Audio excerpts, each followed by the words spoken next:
بسم اللہ الرحمن الرحیم۔ السلام علیکم ناظرین، عنایت چیمہ وائس میں خوش آمدید۔ ایک سوداگر کی تھیلی جس میں 400 دینار تھے گم ہو گئی۔ اس نے ڈھول پٹوا کر اعلان کیا کہ اس طرح کی تھیلی گم ہو گئی ہے، جس شخص کو مل جائے وہ لے آئے تو اسے 200 دینار انعام دیا جائے گا۔ اتفاقاً یہ تھیلی ایک غریب شخص کو مل گئی۔ وہ اسے لے کر مالک کے پاس انعام کی امید میں پہنچ گیا، لیکن سوداگر اپنی تھیلی کو دیکھ کر بدنیت ہو گیا اور اس غریب آدمی سے کہنے لگا، اس تھیلی میں نہایت قیمتی موتی بھی تھے، کیا وہ بھی اس کے اندر ہیں؟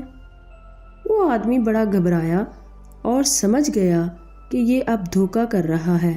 وہ انعام نہ دینے کے لیے جھوٹ بولنے لگا ہے۔ اب ان دونوں میں جھگڑا شروع ہو گیا۔ آخر یہ دونوں لڑتے ہوئے فیصلے کے لیے قاضی کے پاس پہنچے۔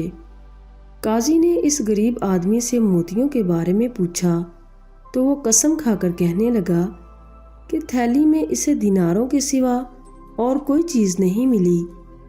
اب قاضی نے سوداگر سے پوچھا کہ بتاؤ وہ موتی کیسے تھے؟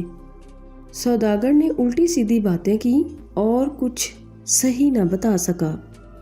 قاضی سمجھ گیا کہ یہ جھوٹ بول رہا ہے اور جھوٹ سے مقصد اس کا یہ ہے کہ وہ اپنے اعلان کے مطابق اسے انعام نہ دینا پڑے۔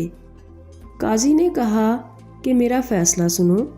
اے سوداگر، تمہارا دعویٰ ہے کہ تمہاری تھیلی گم ہو گئی جس میں دینار تھے اور موتی بھی تھے، اور وہ موتی ایسے تھے اور یہ آدمی جو تھیلی لایا ہے اس میں کوئی موتی نہیں ہے، لہٰذا میں اس نتیجے پر پہنچا ہوں کہ یہ تھیلی تمہاری ہے ہی نہیں، لہٰذا تم اپنی گمشدہ تھیلی کے لیے پھر سے اعلان کرواؤ۔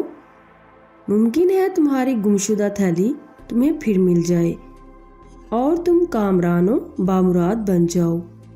بہرحال یہ تھیلی تمہاری نہیں ہے۔ پھر قاضی نے اس غریب آدمی سے مخاطب ہو کر کہا، یہ تھیلی 40 روز تک احتیاط سے رکھو، اگر اس کا کوئی دوسرا دعوے دار نہ ہو تو یہ تمہاری ہے۔